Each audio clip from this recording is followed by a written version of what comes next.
Bien, bien, buen día, muchas gracias por invitarme y gracias a la audiencia. Y gracias a vos por reaparecer. Bueno, no, nunca, uno nunca deja de estar, lo que pasa es que hay tiempos en los cuales las condiciones políticas, las decisiones políticas, o a uno lo ponen en distintos lugares de opinión, digamos. Hoy por hoy, en el ámbito provincial están lanzadas las campañas, están los candidatos, y me parece a mí que cuando se presentan los candidatos y hay una competencia electoral como la que tenemos nosotros el 16 de junio, quienes tienen que hablar son los candidatos, y en esto, ¿cómo te va, Alberto? ¿Qué decís? Al menos yo aspiro a ser respetuoso de esa decisión, digamos, siempre encolumnado dentro de lo que decide mi partido. Yo todo lo que tenía que decir, lo que propuse, el día que se toman las decisiones, hasta el día de las elecciones, eso queda como guardado en una cajita de recuerdos, como decía la canción de Suquía. Walter, la situación del país es una situación compleja, ¿sí? Todos la estamos pasando en mayor o en menor medida, no del todo bien. Sí, estoy tratando de ser cauto, digamos, la estamos pasando mal. ¿Cómo analizás todo esto de cara a las decisiones que se han venido tomando y de cara al futuro? Digo, tenemos un futuro inmediato que nos indica que el 10 de diciembre Macri culminaría su gestión, en el caso de no ser reelecto. ¿Cómo ves todo el escenario político? A ver, la vida cotidiana, todos los argentinos, es muy compleja. Estamos atravesando una situación de crisis. Los economistas, los periodistas, los políticos, los empresarios, tenemos miradas diferentes de la misma realidad que vivimos y sufrimos. Estamos en una situación muy compleja. Esto es la vida cotidiana. Me parece que desconocer la complejidad que estamos atravesando todos, pero que más sufren los que menos tienen, como siempre. En las crisis económicas, los que más sufren son siempre los que menos tienen. Sobre todo cuando las crisis económicas están vinculadas con el aumento de precios, la inflación, la disminución de los salarios, del poder adquisitivo del salario, todas cosas que se han dado, sí, particularmente durante el año pasado, y que se siguen dando en menor medida, pero se siguen dando en este año. Esto es la mirada del hoy, la foto del hoy. Me parece a mí que la política, desde las distintas ideologías que tengamos, o por lo menos yo creo eso, tenemos la responsabilidad de hacer una mirada de prospectiva, es de dónde, porque estamos donde estamos, si no sabemos de dónde venimos, es difícil que sepamos a dónde vamos, decía el poeta español.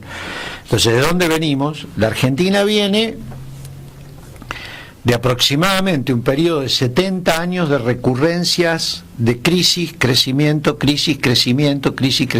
pero las caídas eran más profundas que los crecimientos. Entonces, cuando uno mira el nivel de la productividad, el nivel del ingreso, el nivel de las exportaciones, cualquiera de las variables económicas que uno quiera mirar, de los últimos 70 años hemos venido cayendo los argentinos. Ha habido periodos que hemos estado mejor y periodos que crecemos, periodos que decaemos, periodos que crecemos, periodos que decaemos.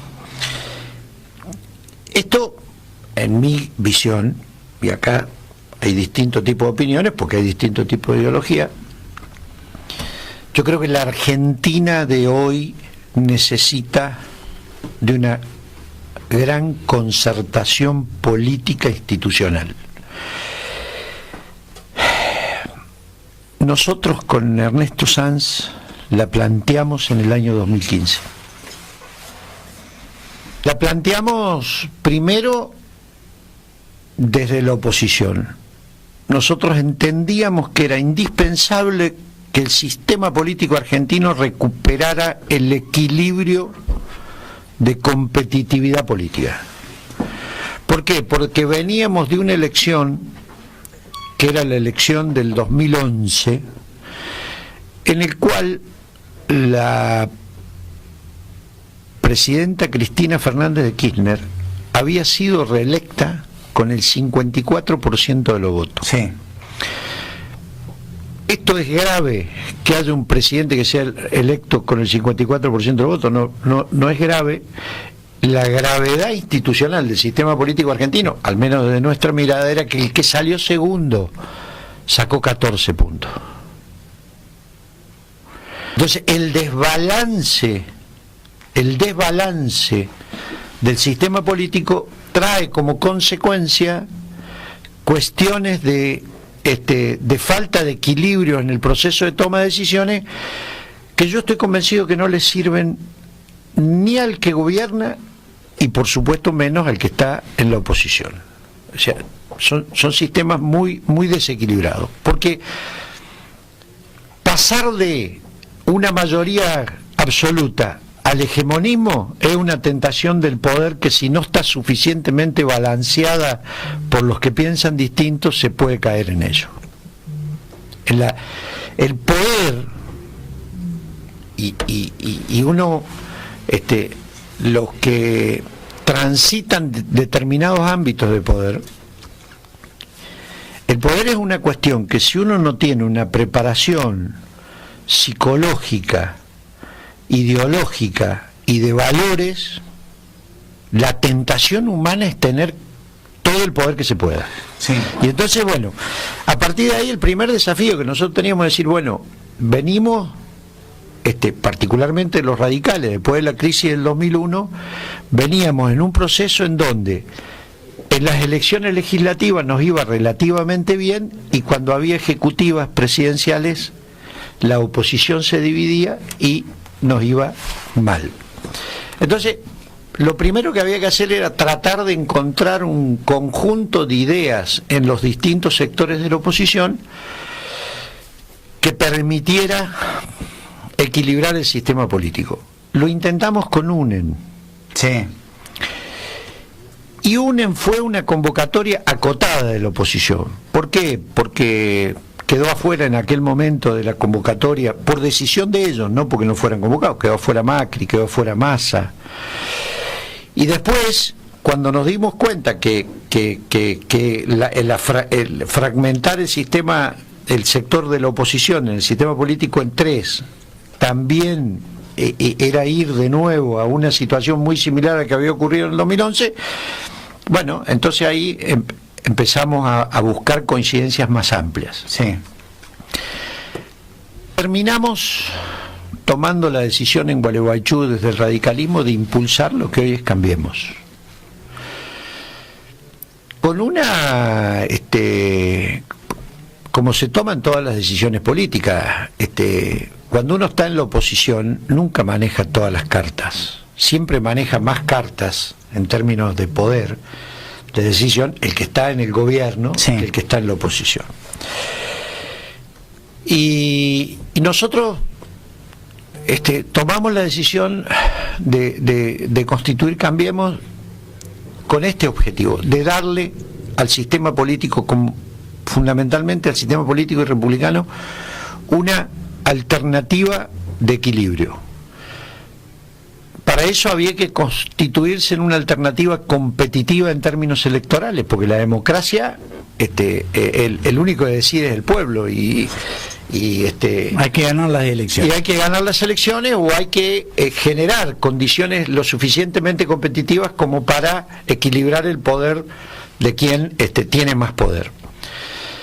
Y cumplimos no solamente con darle equilibrio, sino que además Cambiemos fue la primer coalición política en la República Argentina que debutó ganando el gobierno presidencial. A pocos días de Gualeguaychú,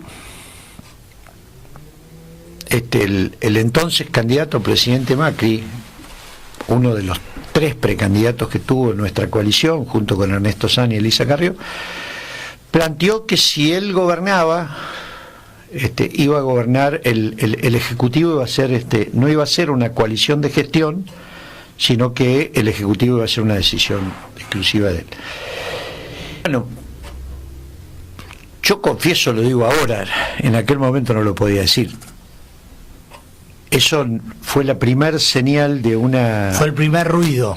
Fue la primer señal, un poco, me acuerdo que lo comentamos muy temprano con Ernesto,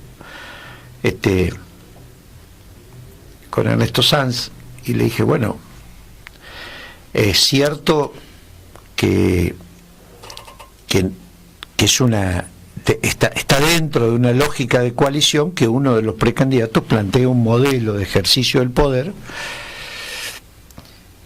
y a veces los modelos de ejercicio del poder o los modelos de propuesta de poder político que sirven para ganar elecciones terminan generando escollos para gobernar. Este fue el primero. Después, cuando ya el presidente Macri estaba electo, en diciembre, nosotros le propusimos que había que hacer una gran concertación nacional. Sí. Lo digo ahora porque lo adelantó el otro día Alfonso Pratgay, no lo había dicho nunca. Y en esa gran concertación nacional, bueno, nosotros proponíamos una serie de cuestiones en las que tenían que participar los partidos políticos con representación parlamentaria, todos tenían que ser convocados. Iba a ir el que quería y el que no quería no iba a ir. Todos los partidos políticos, todos los gobernadores, todas las representaciones empresarias y todas las representaciones de los trabajadores. Con una hoja de ruta clara, con los objetivos de estabilidad fiscal, rentabilidad económica para el desarrollo, protección social a los que menos tienen y distribución de la riqueza que se generara hacia adelante entre el capital y el trabajo. Fracasaron con todo éxito. No. La respuesta del presidente, a través de su jefe de gabinete, fue lo que dijo el jefe de gabinete: Mauricio no tiene por qué compartir el poder estando en su mejor momento. Repito, lo digo ahora porque ya lo dijo Alfonso Pratgay el otro día. Sí. No, además, Walter, hay que sumarle una cosa que me parece que nos olvidamos. Aparte del peronismo, todo lo apoyo. Hay que decirlo también. Al principio y en el medio. Y en el medio también, porque en definitiva le facilitaron leyes, le facilitaron un montón de... En otro contexto, tal vez no se hubiera hecho. Sí. Me parece que desaprovechó Macri, digamos, ese momento. También tenemos que decir que el peronismo no es una cosa homogénea. No, pero claro, la mayoría... Pero por ejemplo, la mayoría de los gobernadores lo hizo. Sí, no todos. Hay una primer foto que vos te vas a acordar, que es en Olivos, donde están todos los gobernadores, no faltó ni uno. Sí, eso están todos. Sí, no. Digo, si no hubiese actuado de esa manera el peronismo, cuando vos debutás y ganás, tenés minoría. Tenés minoría. Esto lo sabíamos nosotros también. Por eso estábamos planteándole la sugerencia, claro, de que había que tener un acuerdo político institucional. Estaba entre esos puntos el tema de la transparencia, la independencia judicial y la transparencia. Bueno, nuestro gobierno, el gobierno de Cambiemos, además fue una coalición atípica, yo te diría que única en el mundo, porque nosotros no fuimos, por definición del propio presidente, una coalición de gobierno, porque el Ejecutivo es unipersonal. Es cierto que son muy difíciles las coaliciones de gobierno en sistemas presidencialistas, porque el cargo de presidente es uno solo, digamos, claro. Está bien, y el pueblo elige un presidente, y nosotros tenemos una cultura, además de un fuerte personalismo en términos políticos, digamos, la gente confía más en la persona que en la institución o en la propuesta. Esto es, la gente vota persona, digamos, y bueno, esto es una cuestión cultural nuestra que en esta dinámica de cambio también hay que ver si eso llega y cuándo llega a la cultura de los ciudadanos. Si los ciudadanos un día van a decir, a mí un día me dijo un viejo dirigente radical, dice, vos siempre te preocupás por las propuestas, Walter, la gente no vota propuestas. ¿Y qué vota la gente? Y la gente vota personas. Y yo la verdad que me quedé pensando. Ahora, yo estoy convencido que el contrato que uno hace cuando se propone para algo, vota un gusto la persona. Sí, un gusto, una sensación, una preferencia, ¿no? Entonces digo, pero el contrato en el que uno dice... Pero el gusto también se construye. Sí, claro. Con las propuestas. Sí, la confianza, ¿no? Yo el otro día, perdóname que te interrumpa, escuché una nota que no sé si te la hice yo o quién, donde vos contabas tus propuestas en el año 2015 a diputado nacional. Sí. ¿Sí? Y hay un montón de propuestas que vos tenías que yo las compraría hoy absolutamente, ¿sí? De las que tenías en ese momento, que tienen que ver con un montón de situaciones. Punto número 1, sí, era convertir en ley el decreto 599 del 2010 para la prórroga de la promoción industrial para la provincia de San Luis, el Santa Cruz. sí. El 699 de 2010. Sí. Y digo, yo creo en esto, yo creo que la política, es cierto que estamos muy cortados por el marketing. El otro día fui a un seminario de comunicación política, pues siempre me gusta aprender de esto. Entonces, yo leí mucho sobre el fenómeno de la primer presidencia de Obama y el impacto de las redes sociales en la primer presidencia de Obama, que fue fundamental. Y había una expositora colombiana, una especialista colombiana, y ella decía, el máximo nivel de impacto de las redes sociales en una definición política de ciudadanos fue la elección de Obama presidente, la primera presidencia. A partir de allí, las redes sociales, que en su momento fueron redes de comunicación y noticias, fueron incorporando una dimensión que ella define como la fake news, la noticia falsa, sí, o la noticia mala. Dice, hoy por hoy, las redes sociales, hay más tiempo, espacio, dentro de las redes sociales dedicado a la descalificación, que puede ser política, empresarial, comercial, personal. Se le hace cada vez más difícil al mediar las publicaciones en las redes sociales. Y en términos políticos, dice, ¿se puede hacer política solo con las redes sociales hoy en el mundo? Ella decía, yo creo que no. ¿Por qué? Porque en las redes sociales, en términos políticos, se les termina hablando solo a los propios. Es difícil que uno llegue a convencer a un ciudadano que no está incorporado, que no está convencido, a través de una comunicación de redes sociales. Entonces dice, para eso están los medios tradicionales, la radio, la gráfica, la televisión, distintos medios, inclusive están apareciendo medios personalizados de comunicación entre el candidato y el ciudadano, sí, para tratar de que el ciudadano al menos escuche la propuesta. Pero digo, hoy por hoy, mirando la Argentina hacia adelante, yo creo, estoy convencido, como lo estaba en el 2015, en diciembre del 2015 y antes también, la Argentina necesita una concertación política, institucional, empresarial y gremial, no corporativa. Por eso digo, una concertación y una concertación que debe discutirse en los ámbitos institucionales. Gobierne quien gobierne, la mirada que yo tengo, que no soy un especialista en el tema, pero que trato de informarme con una mirada, con otra mirada de los economistas y de los hombres, porque a veces los economistas dicen que son como los meteorólogos que cuando no la pegan ocurrió un fenómeno que no estaba previsto. Siempre aparece lo imprevisto.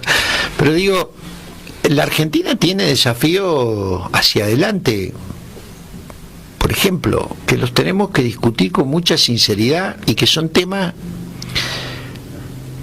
que no solo no traen voto, sino que son temas que cuando uno los comunique, quienes los comunican pierden voto.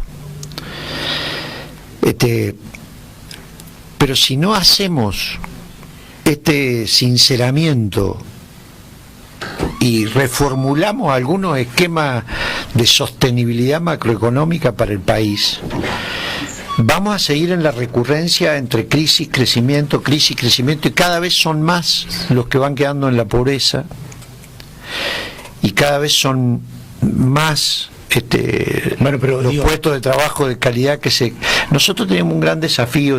A ver, el mundo cambia. Yo siempre doy este ejemplo. En la década del 90, fines de la década del 80, yo era de los jóvenes radicales que nos oponíamos a la globalización. Claro, bueno, por eso.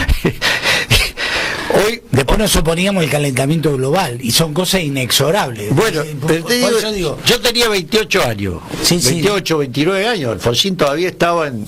Yo me acuerdo un discurso de Alfonsín que para mí es la pieza más importante que dio Raúl, que se llamó el discurso de Parque Norte, que en realidad el discurso se llama de Parque Norte, pero es convocatoria a una convergencia programática de los argentinos, 1986.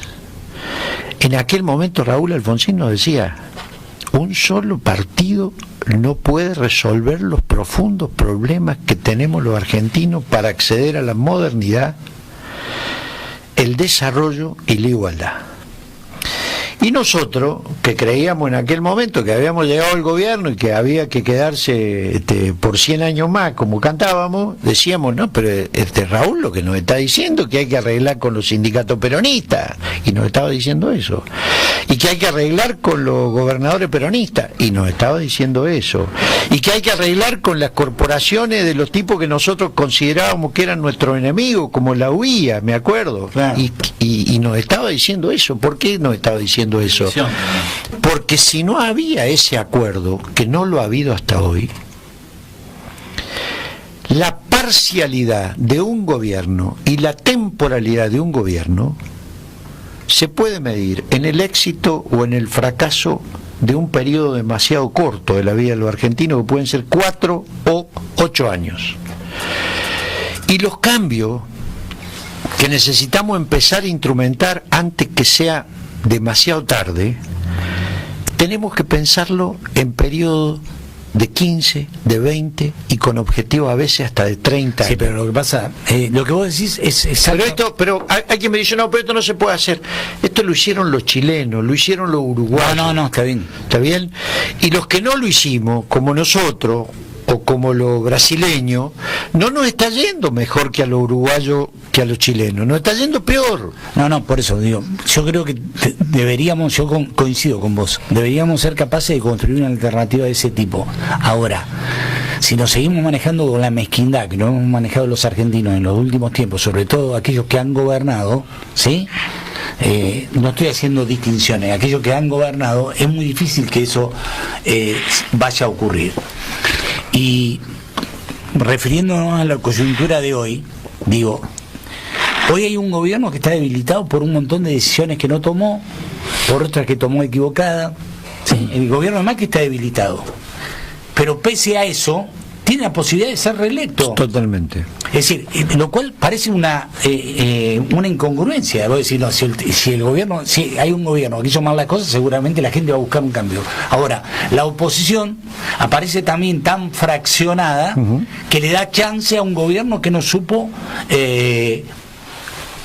ni llevar a cabo aquellas políticas que se las había puesto como bandera. Es decir, vos mencionabas cosas, digo, la pobreza, la inflación, bueno, todas las cosas que mencionó Macri que iban a ser el norte de su gestión terminaron siendo un fracaso. Tenemos más pobreza, tenemos más inflación, tenemos más pobres, tenemos un montón de situaciones, estamos más endeudados, bueno, un montón de... Sin embargo, pese a todo eso, el tipo tiene posibilidad de ser reelecto. Totalmente. Si el peronismo no logra coaccionarse o si no se genera una alternativa que sea... Pero ahí permitime que dé una opinión. Vuelvo a decir lo que dije recién. El peronismo no es el peronismo de los 90. La crisis del 2001 al radicalismo nos puso en el peor de los mundos en términos electorales. Sí. Nos llevó al 2,3% de Moró Lozada en la elección presidencial del 2003. Y éramos los que estaban en el gobierno cuando explotó la crisis. Sí. Éramos y bueno. Yo coincido en esta descripción de las cuestiones que Mac no ha hecho o ha hecho mal. También es cierto que hay una porción importante de la sociedad que valora otras cuestiones que tienen que ver con la institucionalidad, que tienen que ver con la recuperación del federalismo. A ver, hoy por hoy el conjunto de las provincias argentinas reciben el 43% más de recursos en valores reales, o sea, descontando la inflación, que lo que recibían en diciembre del 2015. 43%. En términos nominales. No. En términos nominales. No. Yo sé a dónde me va a llevar vos y ahora avanzo para que no tengas que ir vos. ¿Cuánto recibe San Luis de eso? Estoy hablando. Y vos sabés que yo soy un defensor de los intereses de mi provincia a lo que dé lugar. Sí. ¿Está claro? Entonces, digo, el conjunto de estoy hablando diciembre de 2015, diciembre de 2018, sí. 43% más. O sea, perdón, no 43% más. Las provincias participan de la distribución de recursos nacionales en el 43%. En diciembre del 2015 participaban en un porcentaje del 27%. Así es. ¿Está bien? Sí. 43, 17. O sea, tenemos 16 puntos más en términos reales, no nominales, reales, descontándolo de inflación. Esto ¿en qué se ve?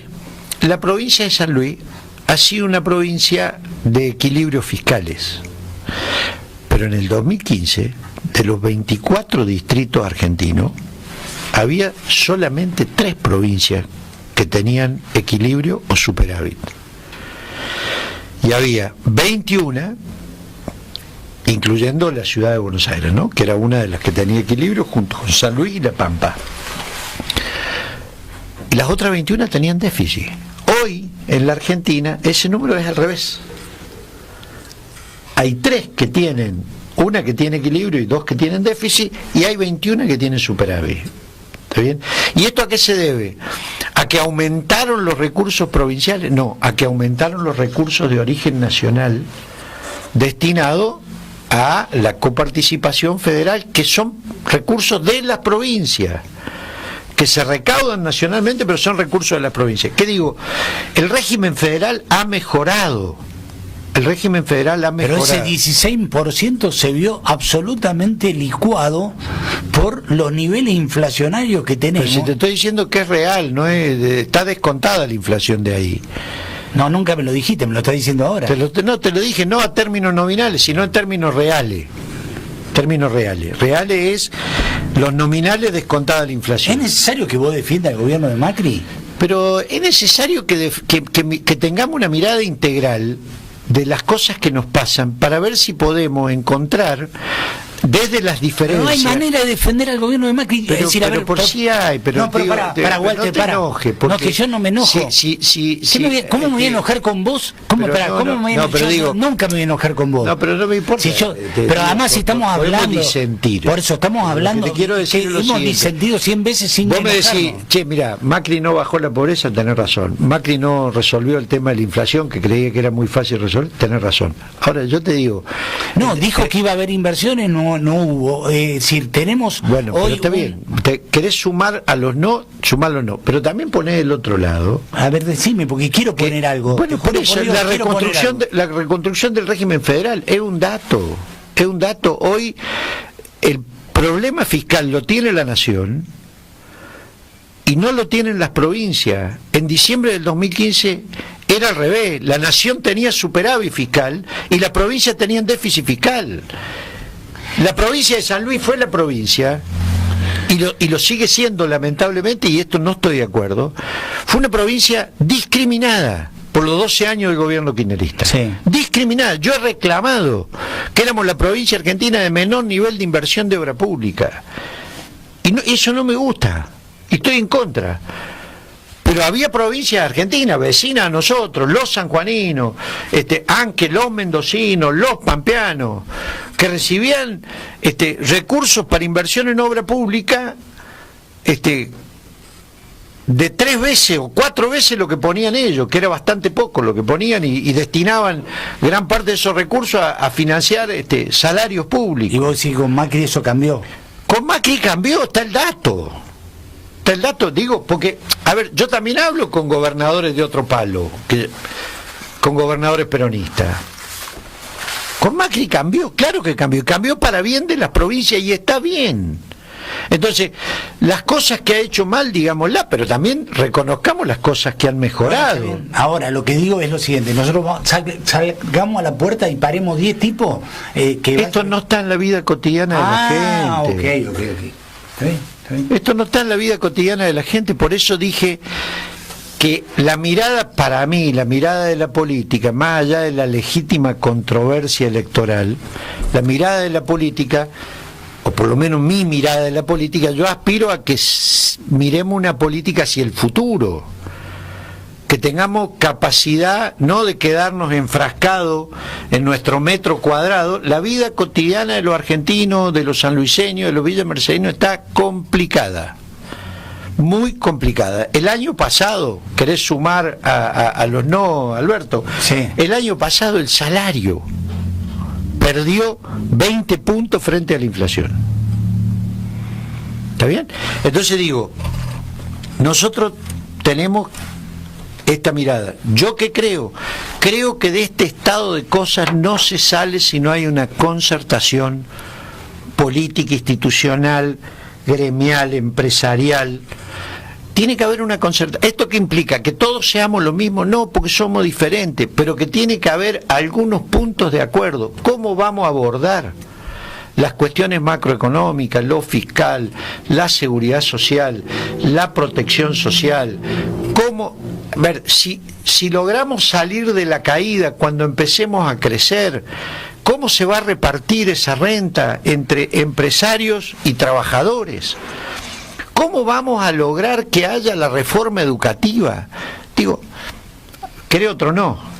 Hemos mejorado en lengua, pero no logramos mejorar en matemática. Este es un tema de todo. Si nosotros no le empezamos a dar a los chicos que empezaron ahora la escuela primaria las herramientas, las nuevas o las herramientas indispensables para que comprendan de acá a 14 años, a 12 o 14 años, cuando salgan de la educación secundaria, el mundo de la tecnología en el que ellos van a tener que desarrollarse, nos estamos engañando. Y son cosas, es difícil que un padre acuerde con alguien que lo más importante que su hijo que va de la escuela no es que pase de grado, sino que aprenda lo que tiene que aprender. Es difícil. Sí.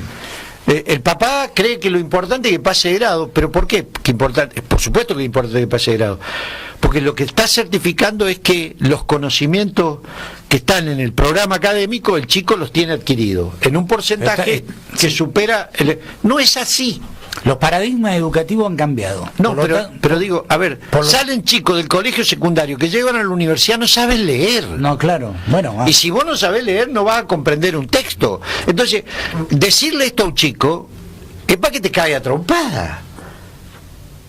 Y decírselo a un papá, mire, escúcheme una cosa, a usted lo están estafando.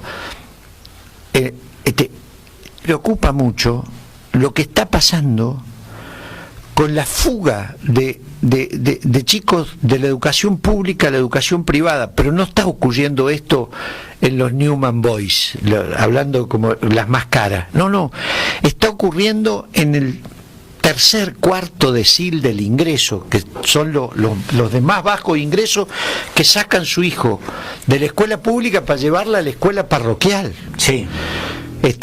Que es una escuela privada, subvencionada, con una cuota.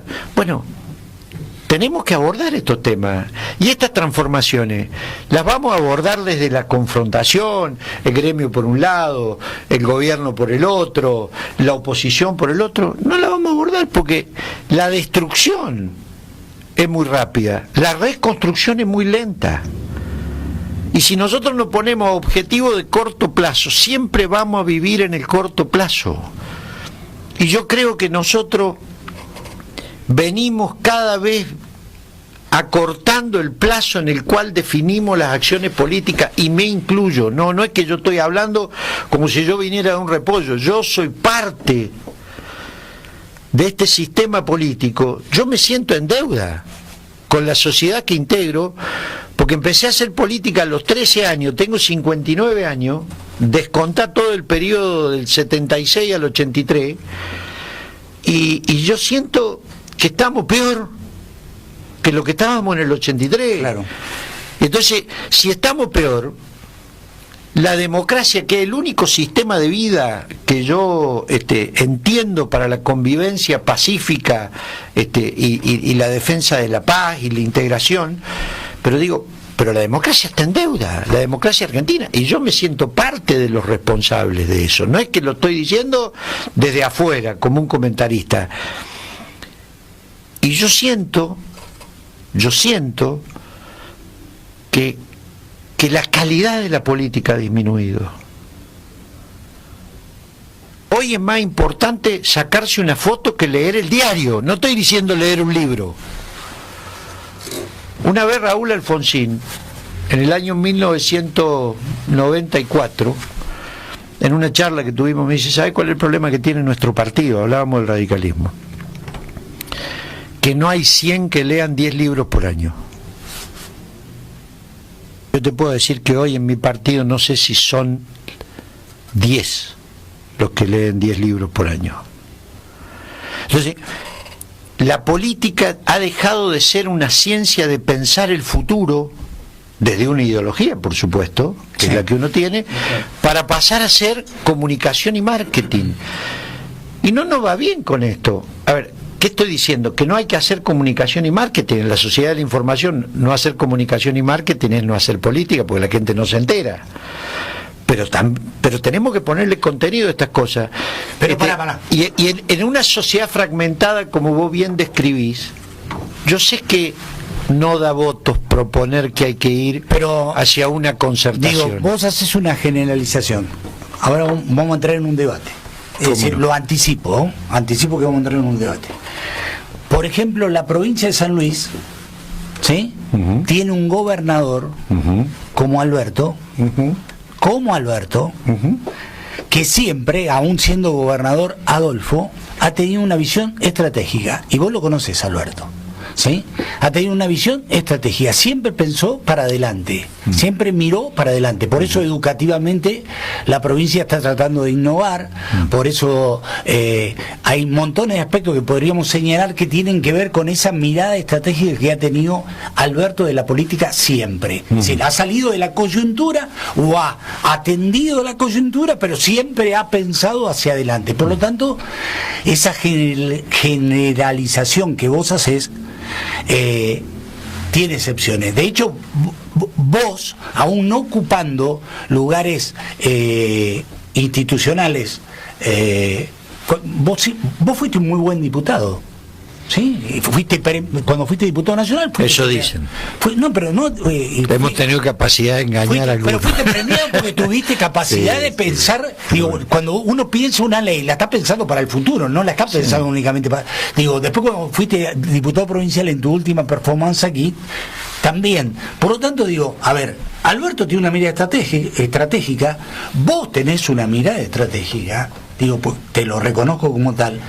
Por lo tanto, digo, lo que vos estás planteando tiene excepciones, ¿sí? La posición de Alberto genera mucha adhesión, precisamente por eso, porque la gente siente que de alguna manera no solamente la está conteniendo en lo que tiene que ver con lo que le está pasando hoy, sino que le está dando una alternativa para el futuro. Es decir, sintetizo y cierro con eso y te dejo vos. Recreó la esperanza. Hiciste la tanda de publicidad, ahora yo opino. No, lo que digo lo digo con convicción. Pero está muy bien. Y además vos sabés de dónde hablo. ¿Qué te voy a explicar algo de dónde hablo? ¿Qué es lo que yo pienso del gobernador Rodríguez Sá? Por supuesto, eso es lo que yo quería escuchar. Yo creo que él es un mejor analista simbólico que administrador de la cotidianeidad. Alberto tiene más facilidad para mirar el futuro que para construir el presente. Uso el término de analista simbólico este es uno de los libros. Fue un contraataque, ¿viste? ¿Me entendés? Es decir, la defensa queda con 2 y te atacan 7, no. Como un analista. No, pero te voy a decir, a ver, pero te voy a decir, la política tiene que ver con lo que está sucediendo hoy. Es una valoración que ha construido el presidente que vos ayudaste a elegir. Me quedé sin agua, ya no me quedé. Traele agua, por favor. Lo que te quiero decir es Alberto Trombetta. Yo leí un libro, yo he leído en mi vida 3 libros que me han impactado mucho. Uno de ellos lo leí en el año 1992, porque recién había nacido mi hija más chica, y que se llama El trabajo de las naciones. Es un libro que yo le aconsejo a los jóvenes de mi partido o a los jóvenes que quieren ingresar a la política que lo lean. Hay clásicos, ¿no? Uno tiene que leer El Príncipe, uno tiene que leer cuando uno se quiere involucrar en la teoría del Estado, tiene que leer Rapaport, hay varias cosas. Pero este es un libro que planteaba en el año 1991 cómo iba a ser el trabajo. No está contaminada el agua, ¿no? No. Ah, bueno, perfecto. No, porque igual te rías, amigo. Podemos disentir sin enojarnos. ¿Sí? No. Entonces, en ese libro y en este concepto, es que yo le valoro mucho a la personalidad política e intelectual del gobernador de San Luis este concepto. Él define en ese libro, Robert Reich, que fue el primer ministro, en Estados Unidos se llaman secretarios, de trabajo de Clinton. Robert Reich. Y Robert Reich planteaba que la factorización de la economía iba a dejar de tener. Es el libro que a mí me hizo entender la globalización. Sí. Que la factorización de la economía ya no importaba, que lo más importante de la economía eran los intangibles del conocimiento. Estoy hablando de 1990. Y él decía, y los intangibles del conocimiento necesitan de hombres de Estado que incorporen la visión de analista simbólico. ¿Qué es un analista simbólico? El que tiene la capacidad de diseñar futuro aún sin demasiado anclaje con las condicionalidades del presente. O sea, no lo digo en términos peyorativos, sino valorativos. ¿Está bien? No lo digo en términos peyorativos, sino valorativos. Yo le adjudico al gobernador de la provincia, yo creo que él tiene esta capacidad. Además, es una persona que tiene formación en filosofía, tiene un background y formación cultural, en cultura general. Yo siempre digo, entre los dos Rodríguez Sá, ojo con porque ojo con Alberto. Sí, claro, para competir estoy hablando, ¿no? Sí, ¿Está sí, claro? Sí, sí. Entonces, digo, no lo estoy diciendo peyorativamente. Ahora, también debo decir que me parece que él es un hombre que no tiene demasiado apego al orden, sobre todo al orden administrativo. Casi te diría que tiene una personalidad, porque como tiene esa visión de mediano y largo plazo, el día a día, el firmar el despacho, el atender, esto me parece que le rompe los quinotos. Parece que no tiene apego a eso. Está bien, puede ser, sí. Y bueno, esta es mi visión. Digamos, hay muchas cosas con las que no coincido, pero por ejemplo, hay cuestiones. Vos mencionaste la educación. Yo creo que él tiene una visión de lo que es la innovación, pero me parece que la implementación es un desastre. La implementación de la escuela generativa es un desastre. ¿Por qué? Porque es un desastre, porque los cambios de educación, yo te voy a mandar un trabajo... ¿Son innovativas? Pero yo te digo, a ver, este es un tema que a mí me interesa y mucho. Está con un poco nivel de tolerancia. No estoy con poco. Gustavo, te digo eso, para que vos sepas más o menos quién es nuestro interlocutor, ¿sí? Ahí me trabó. Anda con un nivel de intolerancia, pero bueno, no, qué sé yo. Vos que sos futbolero, ¿viste? El tipo dice, a este lo toco antes que arranque. Pero no, yo lo que digo es, a ver, hay un trabajo que es muy crítico a la política educativa del gobierno, que se llama ¿Por qué no somos Finlandia?, que yo aconsejo leerlo. Te lo voy a mandar y si ustedes quieren lo publican en la página. Y es muy crítico del gobierno nacional, y tiene razón, según mi perspectiva.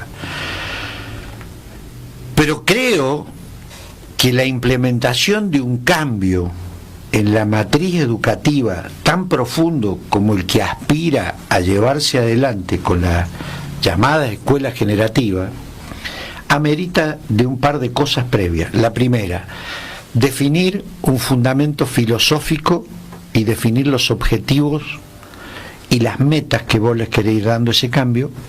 Y la segunda, formar los recursos humanos docentes necesarios para cumplir esas metas y esos objetivos. Y me parece que esto, y esto no se ha hecho. Pero el primer punto, no se ha hecho. Yo no he encontrado un escrito, no he encontrado un trabajo escrito, un documento donde el gobernador o la ministra de Educación o algún consultor diga: esto es la filosofía, estos son los objetivos. El fracaso de la educación que conocemos nosotros, ¿sí? Sí, la estructuralista. La estructuralista. No es ya un eje que de alguna manera respondería ese primer punto. Sí, yo creo que hay que hacer cambios. Ahora, hacer cambios no pueden ser caprichos transitorios de un gobernante. Tienen que ser procesos que estén fundados, discutidos, concertados y con recursos humanos formados. Y esto no se ha dado así en San Luis. Sin embargo, todos los que expertos en educación... Nombrame quién, mostrame, yo te voy a mandar ese documento. Es decir, la educación no solamente tiene que ver con una cuestión curricular. Puede ser que existan... No, pero si yo no estoy hablando déjame hablar. No, déjame decir esto. Por ejemplo, vino la principal, que es una arquitecta canadiense, ¿sí? Yo te hablo de las cosas que me voy acordando ahora, y seguramente debe haber muchas que no me acuerdo. Bueno, esto no lo habíamos preparado, si no lo hubiera repensado y hubiera buscado alternativas para contestarte. Pero por ejemplo, vino una arquitecta canadiense que es experta máxima en lo que tiene que ver con la estructura edilicia educativa. Que vos decís, no tiene nada que ver. Sí, tiene que ver. Tiene mucho que ver. ¿Sí? Que ver. Y por ejemplo, dijo... Y luego, te voy a dar uno a favor tuyo. San Luis tiene una muy buena infraestructura edilicia. Pero además, las escuelas generativas requieren o tienen una estructura edilicia diferente a la que nosotros hemos concebido y a la que nosotros conocimos cuando fuimos a la escuela. Sí. Porque, es decir, hoy... Sí, porque la cuestión de la enseñanza lúdica tiene todo una cuestión de espacio, formación... Además porque el pibe ya viene con un bagaje de información. Totalmente. La escuela generativa impone una educación personalizada. ¿Está bien? Sí. Es decir, en esto vamos a coincidir, no todos los alumnos tienen el mismo tiempo de aprendizaje. Es decir, unos tienen un tiempo, otros, por lo tanto, las escuelas generativas lo que hacen es personalizar la educación. Sí, conozco los principios. Bueno, conozco los principios. Digo, seguramente debe haber otros. Pero por supuesto, ¿qué te estoy diciendo yo, Alberto? A lo mejor yo no lo he conocido. Si no lo conozco, yo no sé si lo ha difundido o no lo ha difundido el gobierno. Me gustaría conocerlo. Claro. Me gustaría conocerlo. Me gustaría saber cuáles son los fundamentos. A ver, yo he leído... Porque hay una tendencia en esta dicotomía de la grieta que si el gobierno propone la escuela generativa, los que somos opositores tenemos que estar en contra. No. Y yo no entro en eso. Ah, por supuesto. Yo no entro en eso. Yo no hago política por antinomia. Sí. Entonces, ¿qué hice? A ver, voy a ir a consultar. Yo creo que San Luis tiene en esta materia muy buenos académicos y profesionales. A ver, Ana María Corti, que fue consultora del gobierno de Lula en Brasil para la implementación de las políticas de inclusión social en la escuela.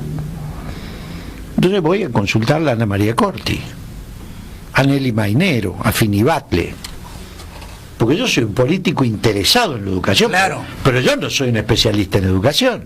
No, pero sos un tipo que habla con autoridad. Entiendo que la educación es uno de los principales vectores para el desarrollo y para la igualdad social. No tengo dudas. Entonces, he leído trabajos más críticos, no he encontrado y quiero encontrarlo y pido, le pido al gobernador que publique, porque un modelo de educación como la generativa, yo no me pongo en contra, pero tampoco puede ser un experimento. Hay instituciones, lo que se llaman instituciones modelos, sí, tiene que haberlo. España hizo todo un cambio educativo en fines de los 80. Argentina copió el modelo de España y después España se dio cuenta que había fracasado y lo cambió, y nosotros nos quedamos con la fragmentación de los 90. Claro. ¿Está bien? Entonces digo, un país como la Argentina, Dinamarca o Finlandia son 5 millones de habitantes, tiene una superficie equivalente a la provincia de Santa Fe. Entonces digo, un modelo de educación, nosotros necesitamos un modelo educativo que vuelva a darnos integralidad nacional con respecto a la diversidad cultural de cada provincia argentina y de cada región. Y la reforma de los 90 fraccionó el sistema educativo. Vos hoy tenés tantos sistemas educativos, ya no solo como provincias, sino que tenés sistemas educativos, porque dentro de cada provincia vos tenés, por ejemplo, la provincia de San Luis, las escuelas digitales, las escuelas generativas, las autogestionadas. Yo creo que ha llegado el momento de decir, paremos, hagamos un balance. Revisemos en qué nos fue mejor, en qué no nos fue tan bien, en qué nos fue mal, veamos cómo... Ha llegado el momento que empecemos a rediscutir los contenidos. A ver, yo soy de la década del 90, cuando la innovación era la psicopedagogía. Hoy eso ha sido muy superado por nuevas tecnologías y nuevas técnicas de la enseñanza. ¿Qué te estoy planteando? yo sé que estamos en una coyuntura electoral, que estos temas no se discuten está bueno, en años electorales, pero a mí me gustaría que hubiera un debate alrededor de estas cosas para decir, che, a ver, ¿cuál es el modelo educativo de los candidatos a gobernador? ¿Qué objetivo busca? ¿Con qué herramienta? ¿Con qué filosofía? Bueno, pero, ¿con qué fundamento? Entonces digo, yo no es que me pongo en contra, pero tampoco me pidas que me ponga a favor, adhiriendo dogmáticamente. Yo soy un hombre... Yo estoy respondiendo lo que vos planteaste, nada más, y estoy tratando de fundarte mi posición al respecto. Digo, además me parece recontraválido lo que vos estás diciendo. Es necesario que aquellos que de alguna manera quieren gobernar una provincia, un país, digan qué es lo que piensan hacer con las cuestiones que son básicas para el desarrollo de una provincia. Y te vuelvo a insistir, la Argentina, y yo creo también que San Luis, necesitamos una concertación política institucional. Es más, te voy a decir más, creo que debería haber una concertación política institucional con fundamento económico, social, de desarrollo, y que debería ser sometida al referéndum de la sociedad. Pero, a ver, porque si los argentinos seguimos pensando en ciclos de gobierno, yo creo esto, ojalá me equivoque, si lo que seguimos pensando es en ciclos de gobierno de 4 años, de 8 años, para nosotros son plazos largos, para transformaciones sociales para la gente son plazos largos también, sobre todo cuando está en crisis. Déjame decirte esto, yo coincido que es necesario generar una concertación que debata grandes temas. Ahora, voy a decir algo que no necesariamente vos lo después el pueblo va a elegir a quién quiere que dirija eso. Pero por ejemplo, a ver, voy a poner este ejemplo, que es odioso, y quiero poner tu ejemplo. Pero déjame poner esto. Ustedes, el radicalismo, hace una concertación acá en San Luis y juntan a varios. Ahora, no concertaron nada. Es decir, decidieron que el candidato fuera Poggi y Ponce. A ver, decime qué es lo que te une a vos con Poggi y con Ponce. Primero, yo te dije a vos, a través de la producción, que no voy a hablar por eso mismo, de política. Estoy hablando de esto, lo hablo yo. Ahora, decime, ¿qué te une a vos a Poggi y Ponce? Nada. Por lo tanto, digo, es decir, no hay... que es la verdad, ¿me entendés? No, bueno, pero... No hables. Es una cuestión parcial. Si vos hablas de mí...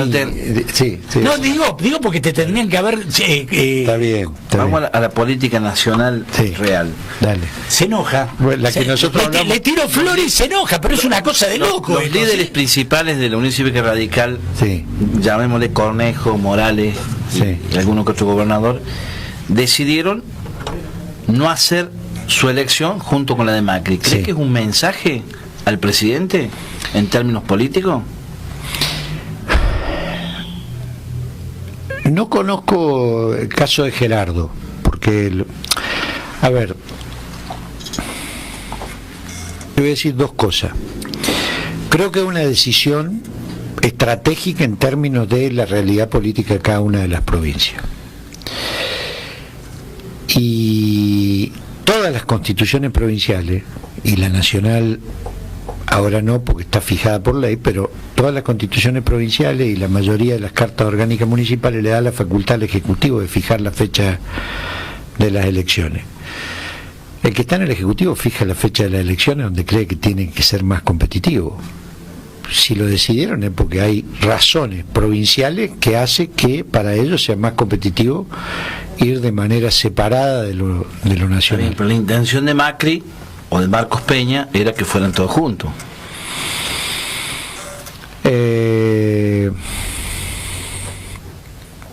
Buscando una respuesta. Puede ser que sí. Puede ser que sí. Yo creo que cuando uno tiene, acá estamos hablando de poder. Cuando uno está en el poder y la Constitución te avala a definir una herramienta, vos cuidás eso. Sí. Esto es, yo también digo al revés. Es muy difícil. Cuando uno está en una oposición provincial y forma parte de una coalición nacional, ganar en una provincia si el gobierno nacional no te da un apoyo explícito y amplio? Entonces,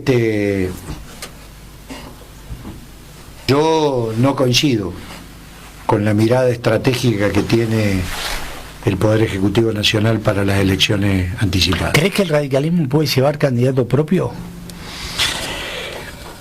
Yo estoy en una etapa previa si tenemos que llevar o no candidato propio. Yo creo que el radicalismo hoy estamos discutiendo. Yo creo que lo primero que tenemos que hacer es discutir con nuestros socios cómo salvamos Cambiemos. Yo creo que la coalición Cambiemos tiene un gran desafío, que es tratar de ir a una elección en la que se pueda mantener el gobierno nacional, los gobiernos provinciales, los gobiernos municipales que tenemos, y si podemos aumentarlos. Pero hablando del tema nacional, yo creo que este es el primer debate. ¿Qué tenemos que hacer para salvar Cambiemos y salvar la continuidad del gobierno de Cambiemos? Y para mí esto, Cambiemos es más importante que cualquier candidato, radical o no radical, inclusive el propio presidente. Si la mejor estrategia de Cambiemos es que el presidente no sea candidato, el presidente no deberá ser candidato. Si él cree y valora Cambiemos como lo valoramos nosotros. Y si te preguntaran a vos, ¿qué dirías en ese sentido? Que primero tenemos que rediscutir Cambiemos, porque hoy Cambiemos no es lo que nosotros acordamos en marzo del 2015. Al menos los radicales, yo hablo por lo que hice. No, pero además yo lo recuerdo perfectamente, Walter. Es decir, yo me acuerdo. Yo lo tengo escrito, o sea que. No, pero digo, además te recuerdo a vos con Ernesto Sanz haciendo campaña y de alguna manera promoviendo esto bajo otra idea, indudablemente, digo. Pero por eso te pregunto lo que te pregunto. El diseño que nosotros creíamos y habíamos creído acordar era un diseño donde había que tener la confluencia de sectores que pertenecíamos a franjas ideológicas distintas, el radicalismo ubicado de la socialdemocracia, llamémosle el centro progresista, la coalición cívica de una visión más liberal, institucionalista y republicana, y el PRO desde una visión de innovación con los antecedentes que tenía de ser una modernización de la política, con métodos ciertamente modernos, con una institucionalidad más basada en el ejercicio de la gestión que en la cuestión partidaria. Y nosotros ese diseño de concurrencia fue acordado bajo determinado tipo de principios. Entonces yo creo que hay que salvar Cambiemos como primer paso. Si esto no es posible, habrá que discutir cuáles son las otras herramientas. Walter, siempre nos gusta muchísimo recibirte, de hecho lo hemos hecho de esta forma esta vez, como siempre. Hacía bastante que no hablábamos, ¿sí? Sí. Te había llamado a silencio y me parece que es bueno escucharte, así que nosotros valoramos tu participación. Bueno, gracias a ustedes por el espacio y bueno, vuelvo a reiterar por ahí para la audiencia. Yo creo que cuando hay elecciones, en este caso tenemos elecciones provinciales, están lanzadas las campañas, las propuestas, los que no somos candidatos tenemos que acompañar. Yo voy a acompañar a todos los candidatos de mi partido, de mi espacio político, por supuesto, pero desde una actividad de acompañamiento, de militante y bueno, el pueblo tomará su resolución. Así que gracias por la convocatoria. No, por favor. De fútbol no vamos a hablar, ¿no, doctor? No, por ahora no. Qué desastre la selección, ¿no? Muy mal. Qué va. Bueno. ¿Cuándo Hoy juega, ¿no? Hoy jugamos. No, mañana a la tarde. Bueno, mañana tarde. Walter, gracias. Gracias a ustedes. Y cumplimos con lo que nosotros dijimos, vamos a hablar de política nacional con Walter Ceballos. No nos importa saber qué opina de lo provincial. No, pero Walter me decía, no, pero hablemos de lo provincial. Y yo le decía, no me interesa saber qué es lo que opinás de lo provincial. Está en perfil constructivo, Walter. Claro. Es decir, no me interesa saber nada. ¿Sí? Yo quiero achicar la grieta. La grieta nos ha hecho y nos seguirá haciendo muchísimo daño. Horrible. A ver, Alfonsín, al menos para mí el maestro de la política, él siempre decía, la política es diálogo o es violencia. Y en la Argentina, cada vez que desapareció el diálogo hubo violencia. Claro. Y hoy creo que el gran déficit de la política argentina es que se dialoga poco. Nos vamos, Gustavo. Gracias. Chao.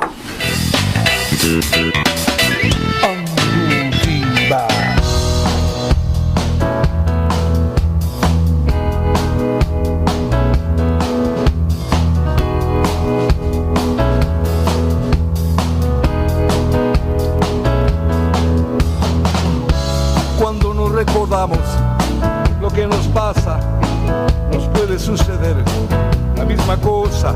Son esas mismas cosas que nos marginan, nos matan la memoria, nos quitan las ideas, nos queman las palabras. Si la historia la escriben los que ganan, eso quiere decir que hay otra historia, la verdadera historia. Quien quiera oír